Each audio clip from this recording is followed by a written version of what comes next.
wabarakatuh. Alhamdulillahirobbilalamin. Assalatu wassalamu ala asrofil anbiya'i wal mursalin Sayyidina wa maulana Muhammadin wa ala alihi washabbihi ajmain, amma ba'd. Pertama-tama, marilah kita panjatkan puja dan puji syukur atas kehadirat Allah Subhanahu wa taala yang mana telah memberikan kita beribu-ribu nikmat, yakni diantaranya nikmat kesehatan dan nikmat kesempatan agar kita dapat berkumpul di tempat ini. Baiklah, saya persilakan kepada rekan saya untuk memaparkan materi kami yang berjudul Kasus Korupsi Proyek Hambalan. Kepada pemateri saya persilahkan. Baik, terima kasih atas kesempatan yang telah diberikan kepada saya. Saya langsung saja membacakan materi kami yang berjudul Kasus Korupsi Proyek Hambalang. Proyek Hambalang mulanya hanya ditujukan untuk pembibitan atlet usia dini dan remaja. Namun tujuan proyek itu diubah menjadi pusat pelatihan bagi atlet-atlet elit untuk berlaga di ajang kompetisi dunia. Alhasil, pengajuan anggaran yang dilakukan oleh Menteri Pemuda dan Olahraga Adiaksa Daud semula hanya Rp 125 miliar. Namun, akibat perubahan tujuan itu, anggaran yang ditetapkan mencapai 2,5 triliun. Baiklah, itulah materi yang disampaikan oleh rekan saya.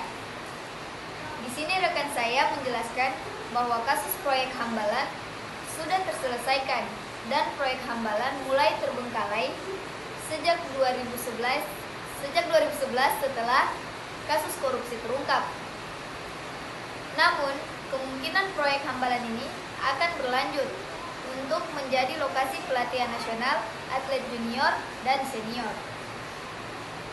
Nah, selanjutnya saya beri kesempatan kepada pemateri untuk memberikan solusi terkait tindakan kasus korupsi proyek Hambalan agar kedepannya tidak terulang lagi, dan bagaimana cara agar korupsi di Indonesia dapat dihilangkan. Kepada pemateri saya persilahkan. Terima kasih atas kesempatan yang telah diberikan kepada saya. Sebelum saya memberikan solusi terkait kasus korupsi Hambalang, terlebih dahulu saya mau menjelaskan mengapa korupsi di Indonesia tidak dapat dihilangkan. Menurut saya, seperti yang kita ketahui, kasus korupsi di Indonesia itu sudah mendarah daging. Nah, ini yang menyebabkan mengapa kasus korupsi ini cukup sulit untuk dihilangkan. Untuk terkait kasus korupsi proyek Hambalang, solusinya yaitu pemerintah dan KPK harus saling menggandeng dalam tahap audit teknis proyek pusat pendidikan, pelatihan dan sekolah olahraga nasional Hambalang. Dan juga ada 4 saran yang diberikan oleh lembaga anti korupsi, yaitu 1. Tim ini harus melibatkan para ahli di bidang masing-masing sehingga hasil dapat dilihat secara menyeluruh. 2. Tim dimintai menyusun jadwal dan tahap audit teknis sehingga KPK dan BPKB dapat mendampingi dengan seksama.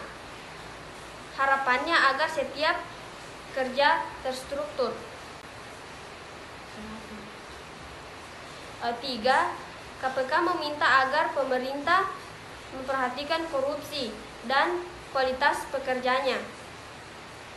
Yang terakhir, KPK meminta tim yang berisi para ahli bisa memberi rekomendasi terhadap penyelamatan aset. Baik, itu solusi yang dapat saya berikan. Saya kembalikan kepada moderator. Nah, itulah solusi yang dapat diberikan oleh rekan saya. Lebih dan kurangnya mohon dimaafkan. Saya sebagai moderator undur diri. Saya akhiri. Wallahul musta'an. Wassalamualaikum warahmatullahi wabarakatuh.